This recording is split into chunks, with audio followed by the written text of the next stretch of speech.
Dr. Rick Marks in another Relate Well moment. You know, I appreciate that you would take time out to really to take the time and watch some of the things that I talk about and teach about. And it is my hope and my my hope and really that you would find these of value, that you would find these meaningful to your life, and not so much in terms of, hey, I like listening to that guy. Man, that guy's got a great information. I tell you how I really like for you to approach these things is maybe as I did years ago when I would go to trainings. I went there not for the information. I went there for the transformation. What can I learn and grasp today that if I can take one, two things from this day of training or this nugget, what could I take from that, apply to my life, and put it into my soul so that I become those very things rather than just have those things. I don't want to have the knowledge of humility. I want to be humility. I don't want to have the knowledge of integrity. I want to be integrity. You see, there is a difference between having integrity and being integrity. If you have integrity, you may use it or not. If you are integrity as a way of being, then no matter what you do is integrity. Same thing as humility.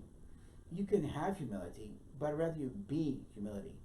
To be humility, no matter what you do, is you approach the world with humility as the essence of what you are and how you approach things. Very powerful way to live life, by the way. So in this Relate Well moment, here's what I want to do. I want to talk about the 6 core fears that all people struggle with. And Napoleon Hill, who wrote a very groundbreaking book in 1937, his book was called Think and Grow Rich. He wrote a second book in 1938. The manuscript of that book sat dormant until 2011 when it was finally published. It was called Outwitting the Devil by Napoleon Hill. Really encourage you to read it. And it's a wonderful book. It was an interview that Earthbound has with Satan, the devil. And the devil is forced to tell the truth on how he keeps people from being successful in life. Not just successful financially, but successful in relationships, successful in terms of who they want to become, etc., etc. And it's a wonderful book. Now, if you're a Christian, don't approach it from a theological treatise. My goodness, sometimes you approach so many things that way, you miss some of the truths that are in the book when you're actually trying to find theological fault. When you're looking for theological fault, you're not finding what theologically is still sound. Got it? So don't go looking for fault. Listen for the principles that are talked about in the interview. And in Outwitting the Devil, Satan reveals that he is able to control men's minds to any degree as long as they're given to 6 core fears. So what we want to do today is take a look at those 6 core fears and then ask you, which of these keep you from being successful, from owning your own mind, and making the changes that you need to make in your life so that you can become the healthy, mature person that you want to become, so that you can love maturely, which is really the essence of God the Father's heart. It is for us to love maturely because the greatest of these is love. You'll know them by their love. So we're going to take a look at those, and I've got them right here so that I don't mess up, okay, and forget something. So the first of the 6 basic fears are these. Number 1 is the fear of poverty. The fear of poverty. So many people strive to achieve financially, because they don't want to be poor. I know a young lady that I've been working with here recently. Everything she's doing is so she never has to be poor because they grew up poor. And sadly, in her attempt to not be poor, she's neglected relationships, she's neglected her children, she's neglected all kinds of other things in life in order to achieve. Some of the symptoms of the fear of poverty are these. Indifference. You'll become indifferent to other people. Why? Because people are important. Success is important. Money's important. Sadly, you'll actually use people you'll actually use people and step on people to make the money you want to make so you don't have to be poor. Because that drive for success is behind, there could be a fear of poverty behind it. So sometimes the fear of poverty is indifference. You doubt. You doubt, should I do this, should I not do this? Would this be good? There's a lot of worry, insecurity, a lot of anxiety. Sometimes you become overcautious. You won't take the financial risks that you do. You sometimes you may hoard your money. One of the things that came out of the Great Depression is that people who survived back in the Great Depression, later in life, though they had money, they would protect their money. They're overly cautious because they went through poverty and their brain remembered what that was like. So they became overly cautious. Some people become misers because of that, you know. Kind of like the, what is that guy from the Christmas show? A stooge, right? They become a stooge. And sometimes you'll procrastinate. You'll procrastinate doing the things you need to do or should do in order to make sure that you don't move into poverty. So the first is the fear of poverty. Number two, fear by which you will not become successful if this becomes one of your fears. The fear of criticism. My number one. I was always taught by my stepmother is not good enough, that you'll never measure up. Why can't you be like everybody else? Sadly got the same message from my dad, but mostly that came from my stepmother. And I never believed I was good enough, so I always feared that I wouldn't be good enough, that I wasn't going to be adequate, that I would not have the right personality, or that I would that I would be this or be that. And I always, matter of fact, about high school, I became a chameleon. I could hang out with the fun kids. I could hang out with the jocks. I could hang out with the smart kids. I could hang out with the ROTC kids. And I could hang out with the smokers in the smoke hole. Because I so feared criticism, I adapted to whatever group I was in. The problem is, because I feared criticism so much, I never was me. I was a chameleon. So as I kind of put myself into different groups and kind of became what they wanted, because I feared being criticized, not accepted, unapproved, I lost a sense of who I was. Symptoms of fear criticism are these: self-consciousness, the lack of poise, the lack of personality, inferiority complex. Now, let me help you understand inferiority complex, because most people think that inferiority complex has to do with you comparing yourself to someone else. That actually isn't what Adler meant when he talked about inferiority complex. It's a little different in the original meaning, but I think the original meaning has a lot of value and merit. And so here's the original meaning of inferiority complex. Most people think it's, I see someone and I compare myself to them, and that makes me feel inferior. That isn't how it works. Every one of us has a sense of our ideal self. As you're listening to me, you have a sense of the man you're supposed to be, the woman you're supposed to be, the mother you're supposed to be, the father you're supposed to be. Whatever it is, you can see in your mind what you're supposed to be. And then you come across someone who images what you think you're supposed to be. You're not comparing yourself to them. They just become a mirror that you are not what you're supposed to be. And the disconnect between how you see yourself and how you believe you're supposed to be, you feel inferior because you're not where you're supposed to be.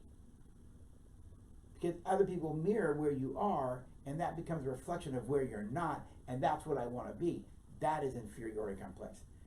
You see, we're always trying to be something that we're not, and we never give ourselves permission to just be where you are. It's okay to not be okay. Did you get that? It's okay to not be okay. And I say that when you get to a point that it's okay to not be okay, you'll be okay. Then you're free to be who you are in the present, and then you can work to whatever it is you want to be. Sometimes the fear of criticism leads to extravagance. Sometimes it leads to lack of initiative. Some people just give up and quit trying. They just aren't going to do it. They lack ambition. Why? Because I don't want to fail. Because I fail, I'll be criticized. So they do nothing. And that's the fear of criticism. Number 2. Number 3 is the fear of ill health. The fear of ill health.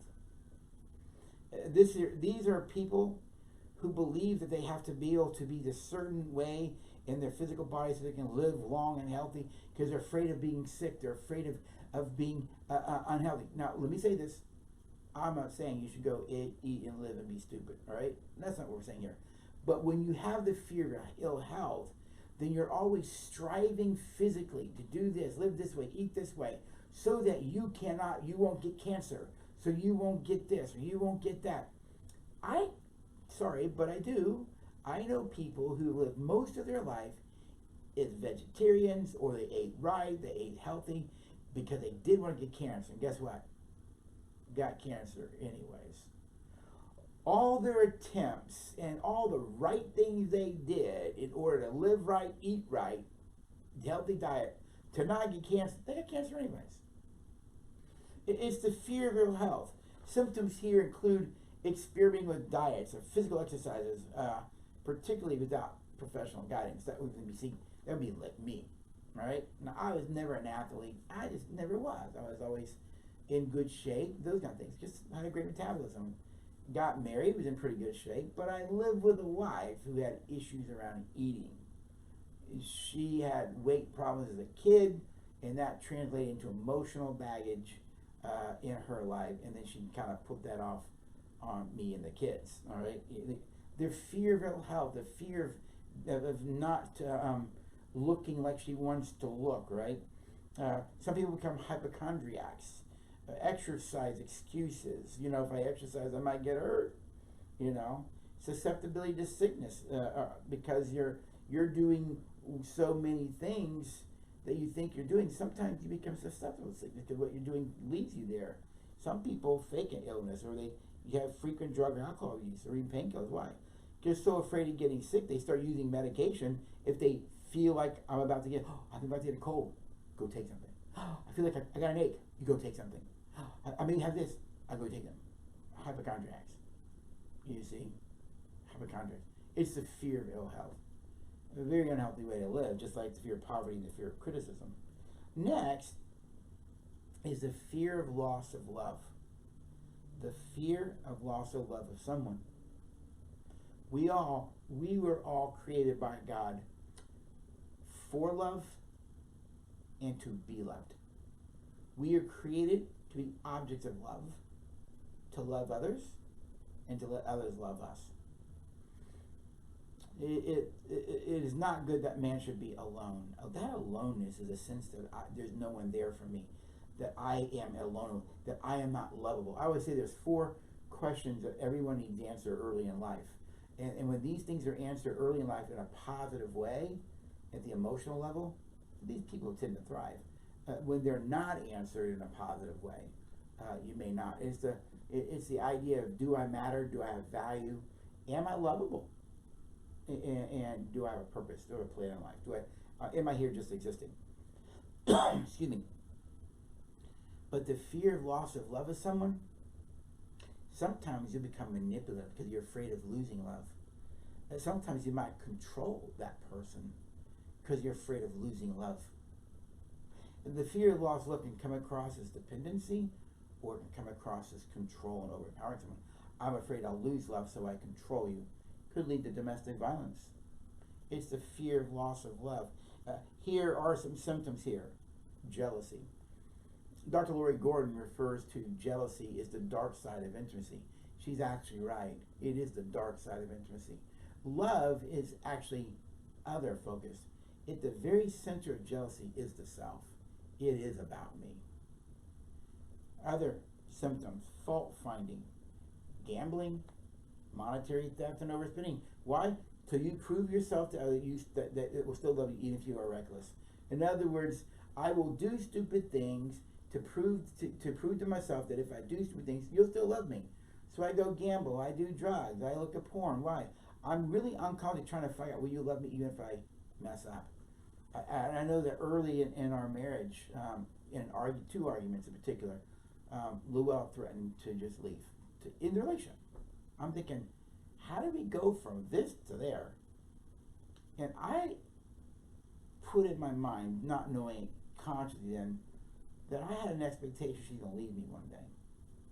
And I can look back now, at 58 years old, in those early days of marriage, there are things I did just to test to see if she'd leave. I didn't trust her to stay because she threatened to leave. And that's the fear of loss of someone. Sometimes you'll test something just to see if they leave.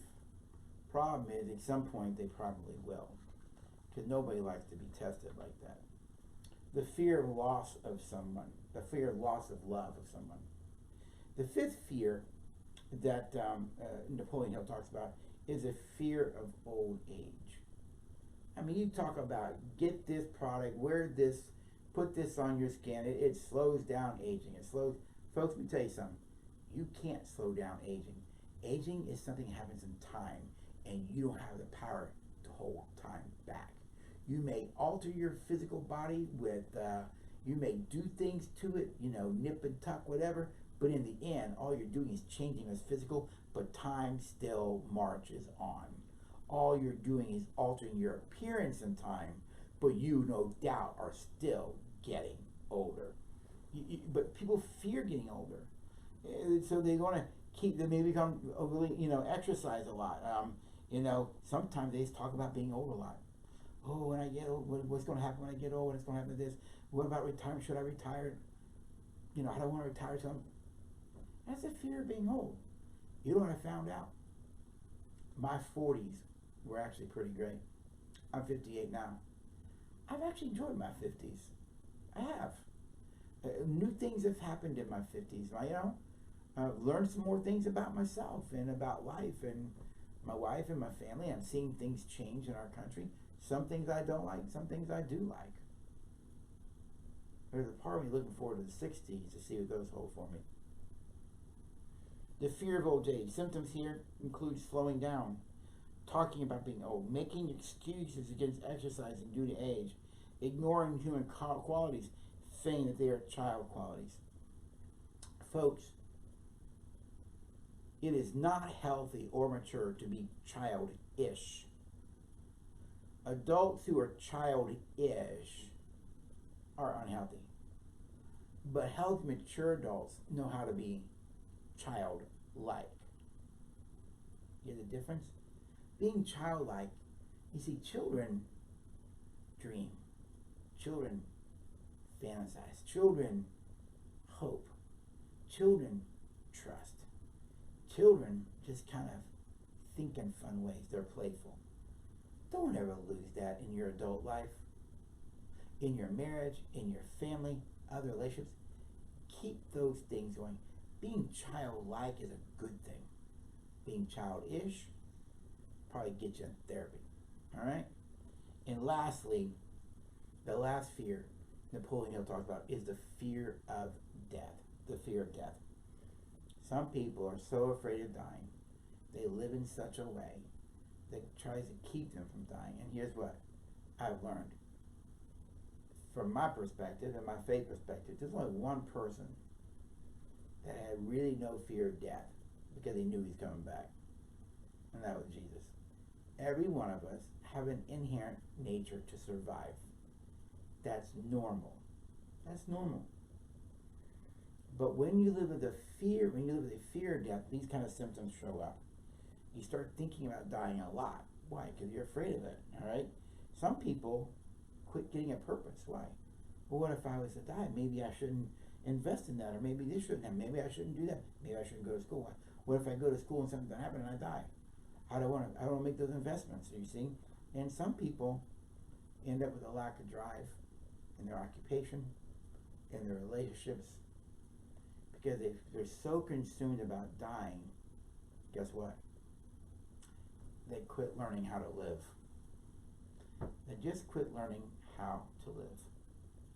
So the fear of poverty, the fear of criticism, the fear of ill health, the fear of loss of love of someone, the fear of old age, and the fear of death are the 6 core fears that people hang on to And when you give yourself over to any one of those or more, to that degree, you've lost control of your mind, and the fear has taken over you.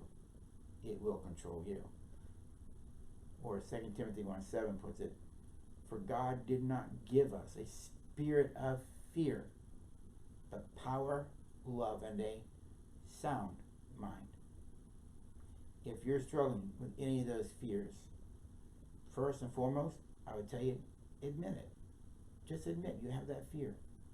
Step back and take a look. How is that fear affecting my life and my relationships? How is that fear holding me back? Number 3, go talk to someone. Process the fear. Look at where you're right and look at where you're making mistakes and you're thinking based because of the fear. Fear robs you of a sound mind. It robs you of your ability to think and see clearly. You need someone to speak into that for you, to give you clarity. And lastly, this is tough, challenge your fears. Challenge your fears. Walk in faith, trust the Lord, put some people alongside you, take a risk, challenge your fears. Live successfully. And ultimately, in my personal opinion, the goal of all this is not to live in fear, but to live in the present as fully as we can, being present for others, constantly mindful, and here's the really big goal, so that you can love others maturely. This is Dr. Rick with another Relate Well moment.